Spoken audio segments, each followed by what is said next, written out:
The key thing about West Africa is that they had higher levels of military weapons that they could utilize against each other. Now, of course, this is an advantage and a disadvantage because your enemies get them too if you fall in war, or if even a few of you fall because they just simply copy what you have.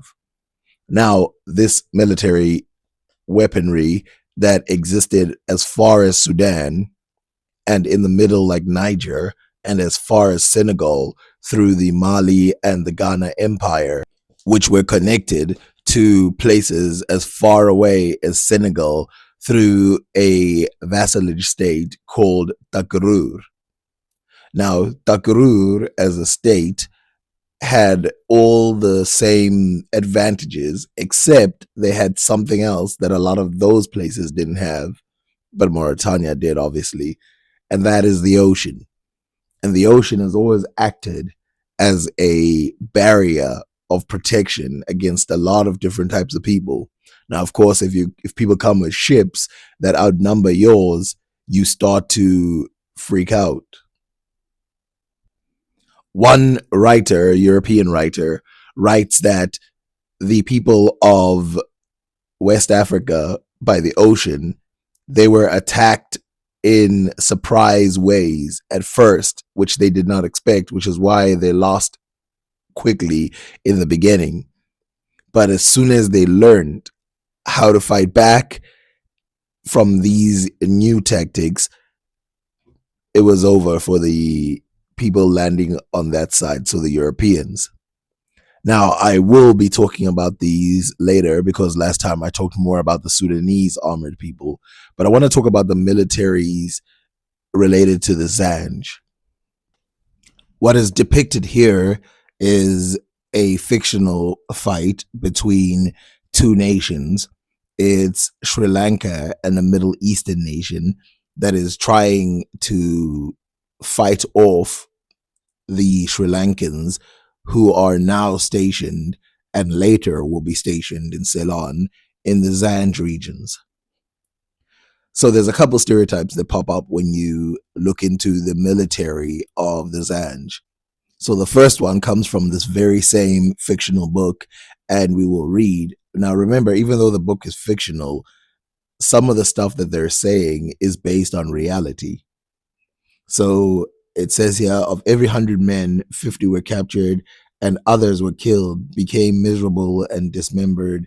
Serenbid, that is the old name for Sri Lanka, was full of screaming through this defeat. In each hut, movement arose through the bereavement.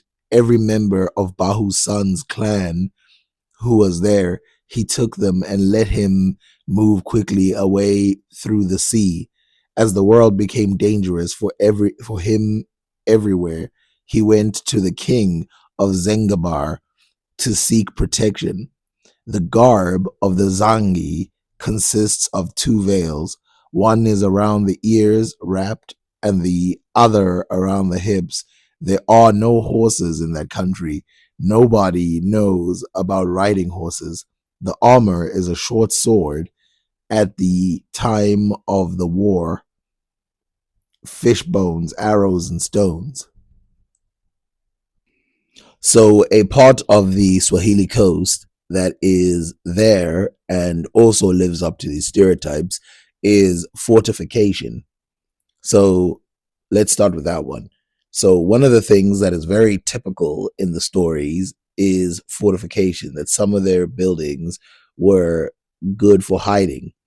But in real life, the real fortification is the ocean, the fact that they're very far away from other people.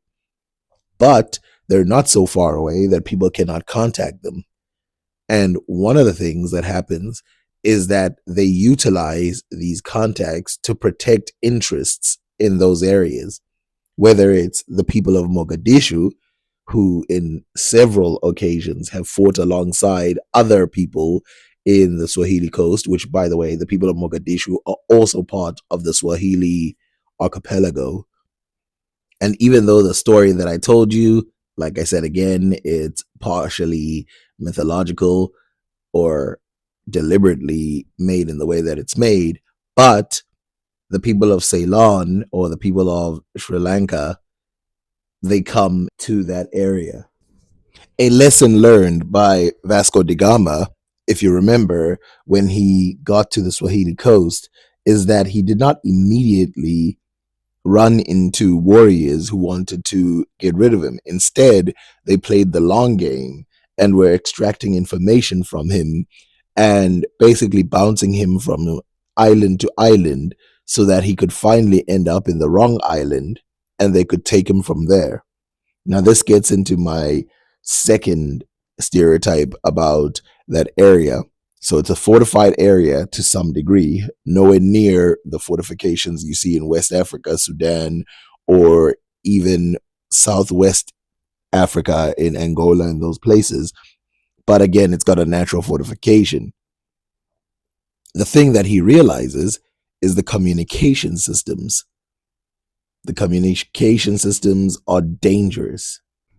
Although little writing exists from the early periods, although there's some in the chronicles of Kilwa and the Mogadishu chronicles and the Pemba writings, we'll get back to all of those in another video. But one of the things that is used as a stereotype is how well controlled these areas are. And in fact, there is a person in the early days of Islam who comments on two areas. Now, remember, I said China had an extensive amount of administrative control and they had a lot of understanding of the population. Now, this is also true for the Swahili coast, but there's not that many people anyway. I mean, the island of Pemba, they maxed out at around 4,000 people. Today, there's about 40,000. So you can see how it's not that big. Even the one of the largest ones, Kilwa, today does not have that large a population. There's almost 500,000 people. Now, remember, these are archipelagos, so they're island states to some degree. Some of them are not islands, they're literally on the land areas. But there is respect for them that goes as far as the Middle East. And here is a comment.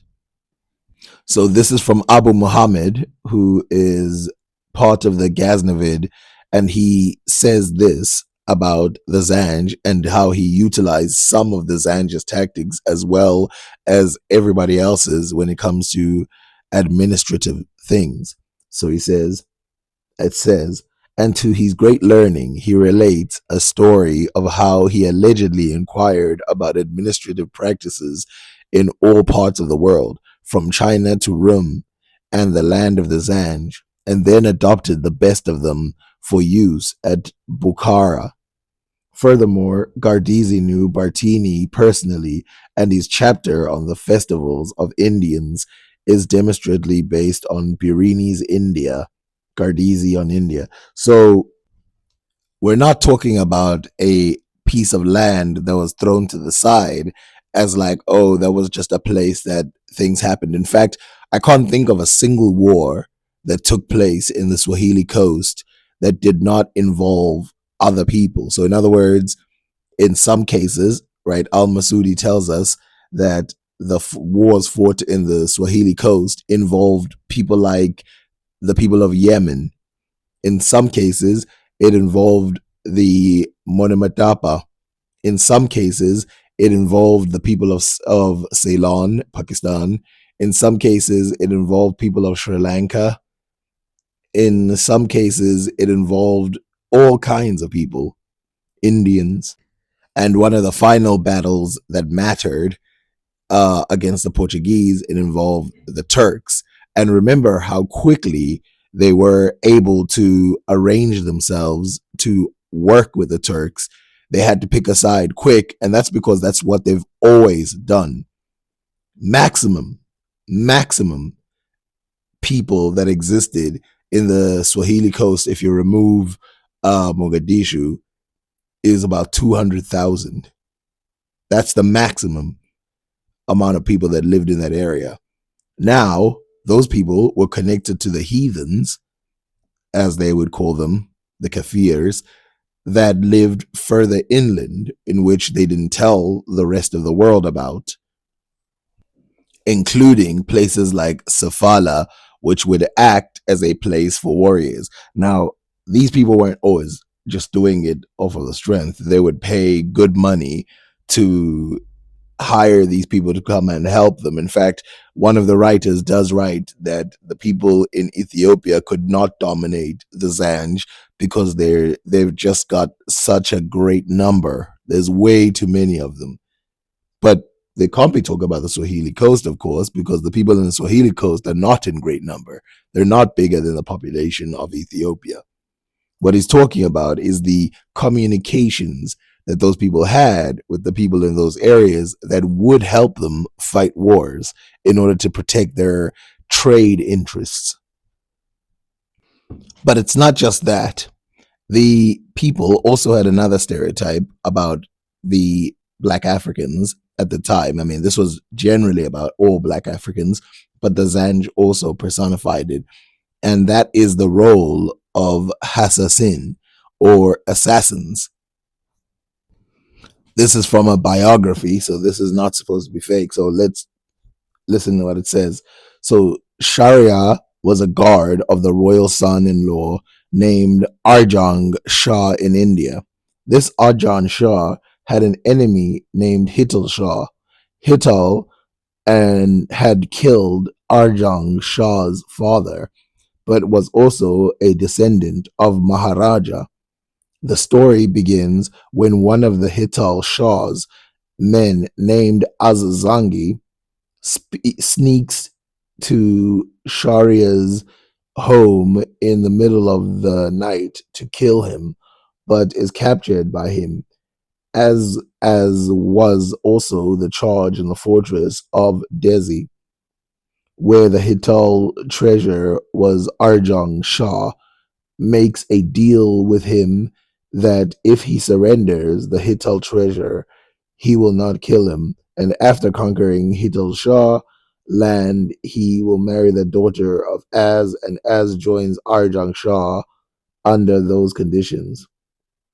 As Zangi then also kills some relatives of Hital Shah, but when Arjang Shah breaks his promise about his daughter, who is in love with Sharia, he kidnaps Sharia and delivers him to Hital Shah. So, from the story that we saw before, um, there is also an assassin there. And another thing that is a stereotype is giants. But again, we'll get back to that. So it says a black servant, Zangi, of Bahu. Bahu is the guy who's trying to get rid of Gershop, the guy who ran to the land of Zanj, which is interesting. A black servant, Zangi, of Bahu, offers to assassinate Garsops. The Zangi's plan is briefly as follows. He will go and see Garsops in private, insisting that he has an important message to deliver. While Garsops is reading the message, he will try to stab him with a dagger. Bahu accepts the offer and sends the Zangi to Garsops with a letter of surrender, as is planned. The Zangi attempts Garsops' life with a dagger when Garsops is reading the letter, but Garsops sees the dagger and throws the Zangi to the floor. He tells the Zangi to accompany him to Bahu's tent, promising a commandership. The Zangi agrees to do so and helps Garsops to capture Bahu in his sleep. The Maharaja and Garsops celebrate their victory before Bahu. Another great example of this is Washi ibn Zarb. If you know him, he is the Ethiopian guy who assassinated one of Muhammad's family members, and then he goes the other way around and becomes a hero. The stories that associate, not just in the Muslim world, but in the world in general, the Africans with assassination sort of came to a peak during the Zand rebellion in the early years of Islam. When that rebellion happened, there was a lot of people who realized that these people were not just some servile race, but they were capable of great violence. And of course, they took over forts in India, China, and those places.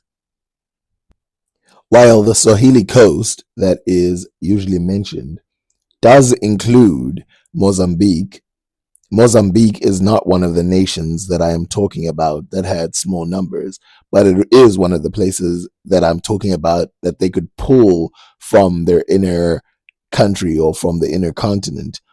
If you look at the people of Mozambique, you will see that they are completely different in the Swahili ways of life, in that they have large numbers of populations and they carry giant shields. They have some of the fortresses that you see being utilized by the Buenamatapa, and they are notorious in Europe at the time when the Europeans come over. They're also notorious to the people of Arabia, who call them Sophalians, even though Sofala is a little bit further away than where they come from. The word Mozambique is first used by the Europeans. You don't really hear it being utilized by the people there.